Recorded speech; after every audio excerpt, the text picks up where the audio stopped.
अजीज़ तलबा, हिस्सा दवम की बात करेंगे। लाठी पटक दी। अब देखिए कि बुढ़िया ने क्या किया। जुम्मन शेख की खाला ने लाठी फेंक दी, यानी अब अलगू चौधरी के, और दम लेकर कहा, सांस लेकर कहा, बेटा तुम भी घड़ी भर को मेरी पंचायत में चले आना।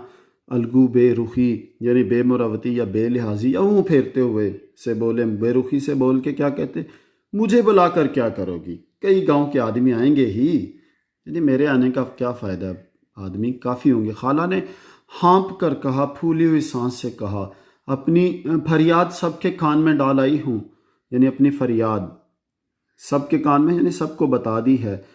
आने या ना आने का हाल अल्लाह जाने। अलगू ने जवाब दिया, यूं आने को मैं भी आ जाऊंगा, मगर पंचायत में मुंह ना खोलूंगा, यानी कुछ बोलूंगा नहीं, लब कुशा नहीं हूँगा। खाला ने हैरत से पूछा, क्यों बेटा? अलगू ने पीछा छुड़ाने के लिए कहा, अब इसका क्या जवाब दूँ, अपनी अपनी तबीयत, जुम्मन मेरे पुराने दोस्त हैं, इससे बिगाड़ नहीं सकता। क्लियर, यानी अपनी दोस्ती ख़राब नहीं कर सकता। खाला ने ताक कर निशाना मारा, यानी ठीक जगह पर निशाना लगाया, और क्या कहा, बेटा क्या बिगाड़ के डर से ईमान की बात ना कहोगे? देखिए ज़रा, क्या ईमान की यानी अपनी ईमानदारी की सच्चाई की बात नहीं कहोगे दोस्ती की आड़ में? शाम को एक पेड़ के नीचे पंचायत बैठी। क्या हुआ, टाट बिछा हुआ था, हुक्का पानी का भी इंतज़ाम था। ये सब शेख जुम्मन की मेहमान नवाजी यानी फ्याजी या मेहमानों की खातर तवाज़े थी। वो खुद अलगू चौधरी के साथ दूर बैठे हुक्का पी रहे थे। देखिए, जिसको वो लाई हैं मनसफ़ी के लिए, फ़ैसले के लिए, वो जिससे फ़ैसला लेना है, जिसके ख़िलाफ़, उसके पास बैठ के हुक्का पी रहा है। जब पंचायत पूरी बैठ गई, जब आर्बिट्रेशन काउंसिल के तमाम मेंबरान आ गए, तो बूढ़ी बी ने हाजरीन को मुखातिब करके कहा, पंचो, पंच होता है अजीज़ तलबा जो किसी पंचायत में फ़ैसला करता है, यानी सालिस भी कहते हैं। पंचो यानी सालसो, ए फ़ैसला करने वालों, आज 3 साल हुए हैं। पता चला है कि कब से वो शेख जुम्मन अपनी बेवा खाला के ज़मीन पर कितने बरसों से गुलछरे उड़ा रहा है, उस जायदाद के मज़े ले रहा है। तो कह रही 3 साल हुए हैं, मैंने अपनी सब जायदाद अपने भांजे जुम्मन के नाम लिख दी थी, इसे आप लोग जानते होंगे। जुम्मन ने मुझे ताहीन हयात, ताव तक हीन उस वक्त, हयात यानी जब तक ज़िंदगी बाकी है, यानी तमाम उम्र, रोटी कपड़ा देने का वादा किया है। यहाँ मकान होता तो चलो, भुट्टो और बेनज़ीर का और आसफ़ जरदारी और उसके बाद उनके बेटे का ये क्या मोटो बन जाना था, उनका नैरेटिव बन जाना था कि रोटी कपड़ा और मकान। एनी हाउ इसने मकान नहीं दिया क्योंकि ये भुट्टो नहीं है। सो रोटी कपड़ा देने का वादा किया था। साल 6 महीने तो मैंने उनके साथ किसी तरह रो धोकर काटे। पता चला साल 6 महीने तो रो धोकर यानी बमुश्किल काटे, मगर अब मुझसे रात दिन का रोना नहीं सहा जाता, बर्दाश्त नहीं होता। आई कैन नॉट स्टैंड, मैं बर्दाश्त नहीं कर सकती। Clear, so crying day and night, दिन रात का रोना धोना। मुझे पेट की रोटियां तक नहीं मिलती, यानी मुझे पेट भरने के लिए खाना तक मुयस्सर नहीं है। बेकस यानी बेसहारा बेवा हूँ, जिसका कोई वाली वारस नहीं है। देखिए, अपने भतीजे भांजे के होते हुए भी बेसहारा है। थाना कचहरी कर नहीं सकती, यानी थाने और कचहरी के चक्कर नहीं लगा सकती, बर्दाश्त नहीं कर सकती। सिवाय तुम लोगों के और किससे अपना दुख रोऊं? तुम लोग जो राह निकाल दो उस राह पर चलो, यानी जो फैसला करोगे उसी फैसले पर मिनान सर बे चश्म।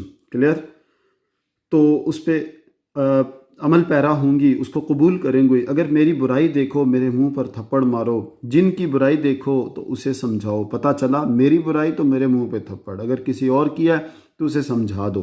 क्यों एक बेकस की आह लेता है, यानी बद्दुआ लेता है। राधन मिस्र बोले, जुमन मियाँ, पंच किसे बिरते हो, यानी मनसब किसे ठहराते हो? क्लियर, सालसी किसे मुकर्रर करते हो, अभी से तय कर लो। जुम्मन ने हाजरीन पर एक उड़ती हुई निगाह डाली, यानी तायराना निगाह डाली, जैसे बर्ड आई व्यू कहते हैं, जिसे परिंदा जिस तरह ऊपर से उड़ते हुए एक नज़र मारता है। दलेराना अंदाज में कहा, खाला जान जिसे चाहे पंच बनाए, मुझे उज़र नहीं, यानी मुझे इनकार, एतराज़ या चूँ व चरा नहीं है। उज़र क्या है? इनकार, एतराज़ या चूँ व चरा, चूनो चरा भी कहते हैं। खाला ने चिल्ला कर कहा, अरे अल्लाह के बंदो, तो पंचों के नाम, अरे अल्लाह के बंदे, तू पंचों के नाम क्यों नहीं बता देता? जुम्मन ने बुढ़िया को गज़बनाक निगाहों से देखकर कहा, अब इस वक्त मेरी ज़बान ना खुलाओ, इस वक्त मेरी ज़बान ना खुलवाओ, जिसे चाहो पंच बना दो। खाला ने जुम्मन के एतराज़ को ताड़ लिया, यानी समझ लिया, आड़े हाथों लिया। बोली, बेटा खुदा से डर, मेरे लिए कोई अपना ईमान ना बेचेगा। इतने भले आदमियों में क्या सब तेरे दुश्मन हैं? और सबको जाने दो, अलगू चौधरी को तो मानेगा, बाकी सबको जाने दो, भूल जाओ, सारे तेरे यहाँ पे दोस्त ही हैं। चलो अलगू चौधरी को तो मानता है। जुम्मन फ़रते मुसर्रत यानी इंतहाई फ़र्त होती है, बहुतात फरावानी कसरत यानी मुसर्रत खुशी की फरावानी से बाग भाग हो गए, यानी फरहान हो गए, खुश हो गए, मगर जब्त करके बोले, बर्दाश्त करके दबा लिया। बोले, अलगू चौधरी ही सही, मेरे लिए जैसे रामधन मिस्र वैसे अलगू कोई मेरा दुश्मन नहीं। क्या मतलब? मेरे लिए रामधन मिस्र और अलगू क्लियर सब एक जैसे हैं। अलगू बगलें झांकने लगे, यानी शर्मिंदा होने लगे। बगलें झांकना क्या, शर्मिंदा होना। इस झमीले यानी झगड़े में नहीं फंसना चाहते थे। मोतरजाना अंदाज से कहा, यानी एतराज़ भरे। बूढ़ी माँ, तुम जानती हो कि मेरी और जुम्मन की गाढ़ी दोस्ती है, फास्ट फ्रेंड है ये। खाला ने जवाब दिया, बेटा दोस्ती के लिए कोई अपना ईमान नहीं बेचता। पंच का हुक्म अल्लाह का हुक्म है। पंच के मुंह से जो बात निकलती है वो अल्लाह की तरफ से निकलती है। वैसे बच्चों, ये अम्मा है कमाल की। वैसे अलगू चौधरी ने कहा, शेख जुम्मन, हम और तुम पुराने दोस्त हैं। जब ज़रूरत पड़ी है तुमने मेरी मदद की है। पता चला कि जो अलगू चौधरी है वो शेख जुम्मन के एहसान तले दफन है पहले से ही, और हम भी जो बन पड़ा है तुम्हारी खिदमत करते आए हैं।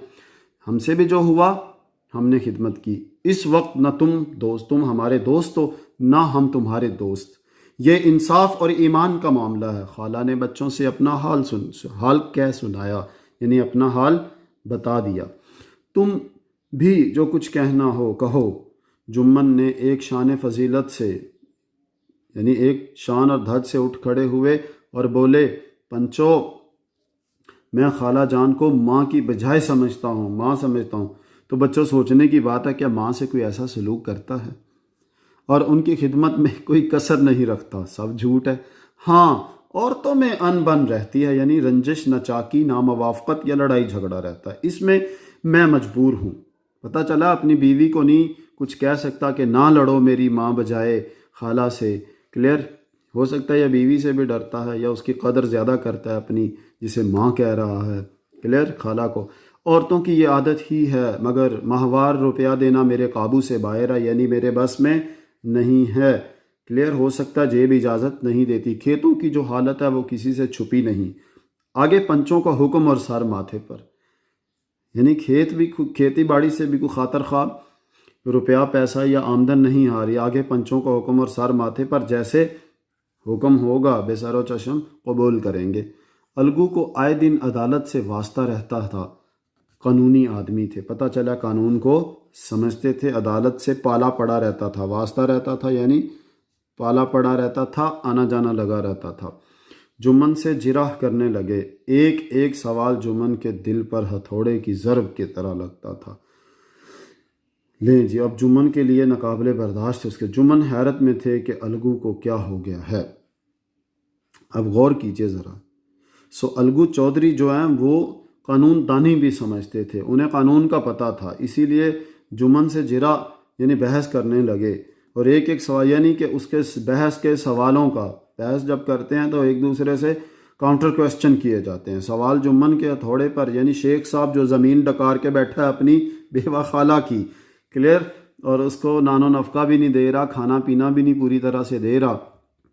उसके दिल पर वो सख्त सवाल, यूँ समझ लें इस वक्त जुम्मन का दोस्त नहीं खड़ा है, एक वकील खड़ा है उसके ख़िलाफ़, और एक मनसफ़ और एक जज खड़ा है। क्लियर? जो इंसाफ की कुर्सी पर बैठा है इस वक्त। हथौड़े की ज़रब की तरह लगता था। जुम्मन हैरत में थे कि अलगू को क्या हो गया है। अलगू ने पहले ही क्लियर कर दिया अजीज़ तलबा कि वो इस वक्त दोस्त नहीं है, इस वक्त वो मनसफ़ है, इस वक्त वो पंच है। क्लियर? जुम्मन शेख जिसने अपनी खाला की ज़मीन डकारी है या गबन किया अजीज़ तलबा, तो वो कहता है अभी मेरे साथ बैठा कैसे मज़े की बातें कर रहा था, इतनी देर में ऐसी काया पलट की तब्दीली आ गई, इसने कल्टी खाई है कि मेरे जड़ खोदने पर यानी बर्बाद करने के लिए तैयार है। अच्छी दोस्ती निभाई। जिरा ख़त्म होने के बाद अलगू ने फैसला सुनाया। लहजा नहायत संगीन यानी सख्त और ख़तरनाक और तहक्कुमाना यानी हुक्मिया अंदाज में था, जैसे कोई बादशाह हुक्म इम्पेरेटिव दे रहा, ऑर्डर दे रहा हो। शेख जुम्मन, अब फैसला सुनो। पंचों ने इस मामले पर अच्छी तरह गौर किया। ज़्यादती सरासर तुम्हारी है, यानी मुकम्मल तौर पर तुम्हारी है शेख जुम्मन। खेतों से माकूल नफ़ा होता है। तुम्हें चाहिए कि खाला जान के माहवार गुजारे यानी माहाना खर्चे का बंदोबस्त करो। इसके सिवाय कोई और सूरत नहीं। अगर तुम्हें यह मंजूर नहीं तो हिबानामा मनसूख हो जाएगा। ये मंजूर नहीं होगा बल्कि मनसूख, कैंसिल हो जाएगा। यानी जो गिफ्टेड प्रॉपर्टी है, प्रॉपर्टी जो गिफ्टेड का पेपर है, रजिस्ट्री है, हिबानामा, वो क्या हो जाएगी? मनसूख हो जाएगी। जुम्मन ने फैसला सुना और सन्नाटे में आ गया, यानी खामोश हो गया, सख्ता तारी हो गया। अहबाब से कहने लगा, भाई इस ज़माने में यही दोस्ती है कि जो अपने ऊपर भरोसा करे उसी की गर्दन पर छुरी फेरी जाए, यानी उसी का ही नुकसान किया जाए। इस फैसले ने अलगू और जुम्मन की दोस्ती की जड़ें हिला दी, यानी दोस्ती को कमज़ोर कर दिया। दोस्ती की अमारत ज़मी बोस हो गई। दोस्ती की अमारत ज़मी बोस हो गई। तनावर यानी मजबूत दरख्त हक़ का एक झोंका भी ना सह सका। दोस्ती का तनावर दरख्त जो था वो सच्चाई का एक झोंका भी ना सह सका। वो अब भी मिलते थे, मगर तीरों सफ़र की तरह। एक नावक होता, तीर होता, और दूसरी उसकी ढाल होती।